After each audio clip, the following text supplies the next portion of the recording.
Alright folks, welcome to another video. I'm out in broad daylight today. It's a weekend. It's been raining a little bit, but I've taken a chance on the rain, and the sun's just come out, so it's going to be quite nice. I've got a 31 down in the hole. I've just uncovered this this beautiful little button.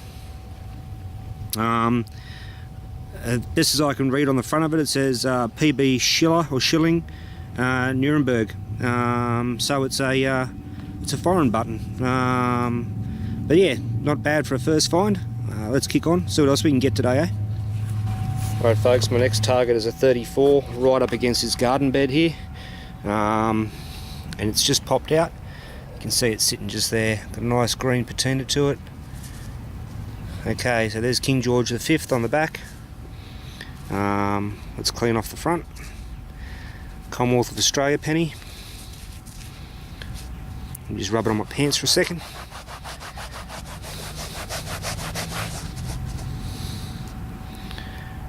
Okay, and there you can see the date, 1918. So it's a 1918 Commonwealth of Australia penny. Nice. Alright, let's keep on going, eh? Okay folks, my next target's a 32. It was about 3/4 depth. It was down a fair way. And you can see what appears to be, apologies for that noise there, that's the local sports fields, but you can see the little item down in here, and it appeared to be silver when I first saw it, and it still does. Looks like a silver cufflink, although looking at it now, looks like some of the plate is wearing off, so it might have actually been a silver plated cufflink. Let me just get the toothbrush on that, and I'll get back to you. One moment folks. Alright, it appears my earlier call of plated was wrong. It appears to be sterling. You've got the initials RAB on the front of the cufflink, and then when you turn it over there's the bar. I haven't been able to find any hallmarks on it, but I'll wait till I get home and give it a good clean and have a look at it and see what I can find. But not bad, that's the first silver of the day. Looks like an early 1900s or thereabouts sterling silver cufflink. Sweet, let's keep going, eh? Alright ladies and gents, my next target's a 36, and it's come out of this really scrappy hole. Lots of roots and quite hard to get into, but it appears I've popped out my first silver coin for the day. It's a threepence, and just looking at that, I'm going to say it's a 925. It's King George V, so it's going to be a coat of arms. Let's give it a quick wipe, guys. And by guys, I mean ladies and gentlemen. And we've got ourselves a 1917 threepence. A little bit of a bend in the top there. I don't think I did that. However, looking at how I had to get it out of the hole in amongst all those roots, it's entirely likely. But excellent 1917 thrip. Alrighty. Let's keep going, eh? Alright folks, got a 34 down in the hole. Weather's holding, which is good. Sun's out a little bit, which is nice. Looking down there, you can just see the edge of a coin. I haven't uncovered it yet, I just found the edge, so let's get in there and have a look, eh?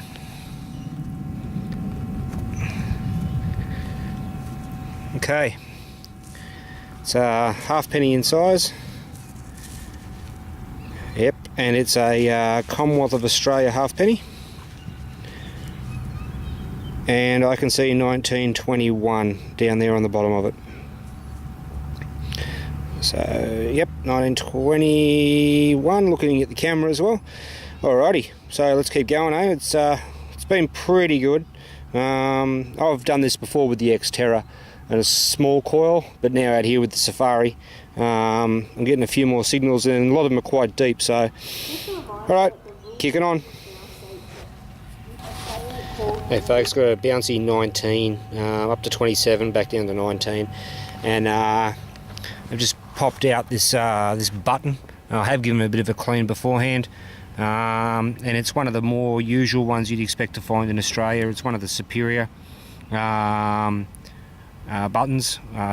By superior I mean that's the name it's got on it. It's not better in any way, obviously, by the fact that it fell off. You can see just here where the button was sitting in the plug. It's left that nice little indentation. But excellent, that's second button for the day. Alrighty, let's keep going, eh?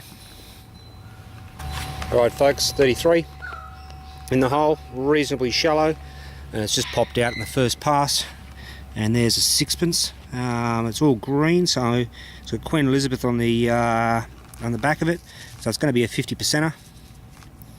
It's 50% silver for those who haven't watched a lot of my videos. And 1956. So 1956 threepence.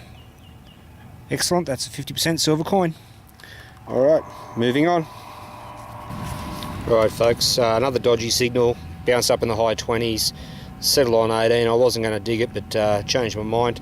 It's a deepish hole, eh? Like it in amongst all the roots, but I'm on the base of this pine tree, so I don't have to be too careful when it comes to the plug. But what I have popped out, I don't know if you can see that, you can see the imprint just here, and then you can see the remainder of it just there. It looks to be a, I'll get that pine needle out of your way, a sterling silver shield.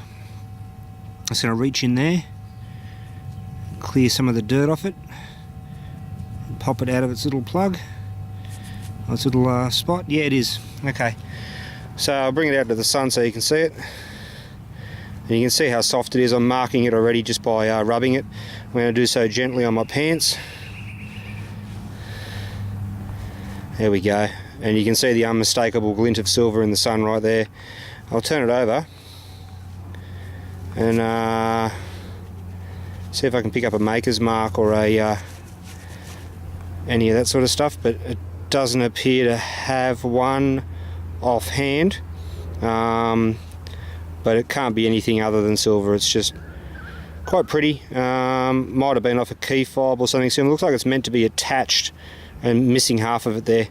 Anyway, that's a nice little find, and we'll kick on. Probably got another hour of daylight left, and I'll have to go home for dinner. Being a Saturday, I'm expected home for dinner, so I'll be heading off shortly. But we'll crack on until we run out of light. All right, folks. A nice 35 in the hole. This one's a bit delayed. I had an older gentleman watching me. Actually looking over my shoulder, so I sort of passed on the video for about 2 minutes, cleaned the coin up, showed him, and now I'm showing you. So I came out of a reasonably shallow hole, and you got yourself a 1926 halfpenny. And there you go there.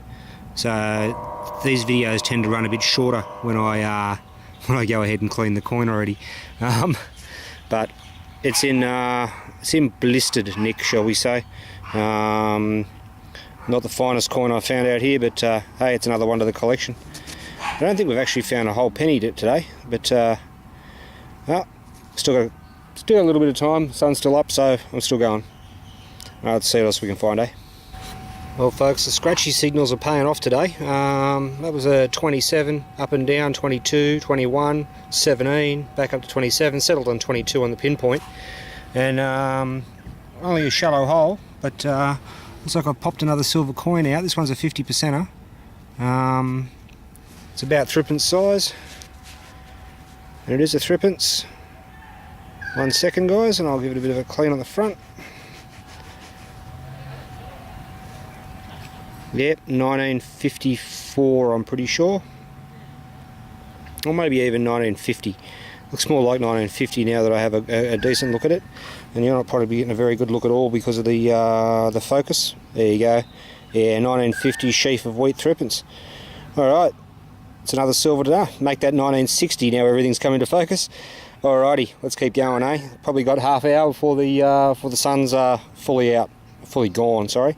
Alright, let's keep going. Alright folks, another 18. Medium depth, and I've just popped out this button. I don't know if you can see that just there. Yep, it's got the shank on the back of it still, which is always lovely. And I'm going to give it a quick finger clean, and that looks like a smaller version of the last one I found here. So it looks like Edward VII's cipher with Australian Commonwealth underneath it. I'm going to give it a quick toothbrush clean and then come back. One moment. Alright folks, there you go, it's been toothbrushed up. That's another one of the Australian Commonwealth military buttons. It's Edward the 7th cipher, that's Edward Regina. And as I've said before, this button dates between 1901 and 1910, which is when Edward the 7th died. So 1901 was when Australia became a Commonwealth, and we raised a military force. Before that it was all state militias, and so this is from the very beginning of the Australian military forces as they were, as a unified Australia. This is a smaller button, so it's likely to be a shirt button or something similar. The other ones I've found have all been larger, so it's a total of 3. I've never found one before, and now I found 3 in about a week, a little over a week. So this is an awesome find. If I find nothing else today, I'm a happy man. All right, let's keep going, eh? Okay, folks, as you can see, the shadows are getting rather long. I've got a 23 in the hole. I've just turned out this this button. Going to have a look at it. It's got a shank on the back. Looks to be a welded shank, which means it's an earlier button. I can't really see any detail. Give me 1 second.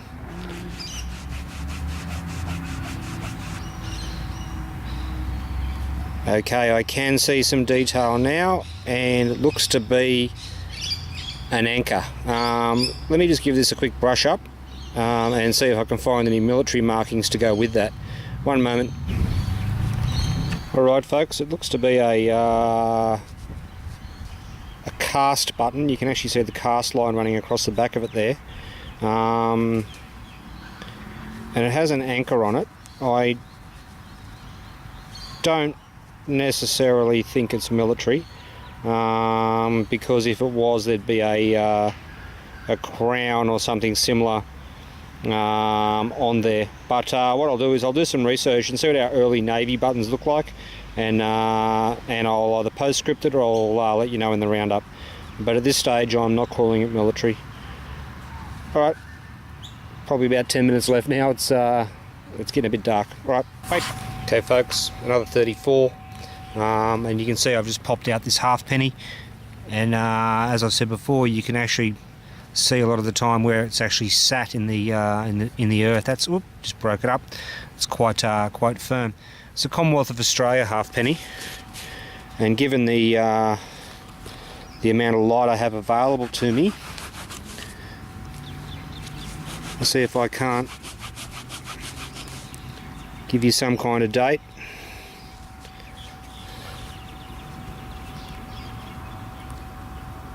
Yeah, 1913 Commonwealth of Australia halfpenny. Excellent. Sort of on my way back to the car, kinda, and picked this one up. Alright, let's keep going.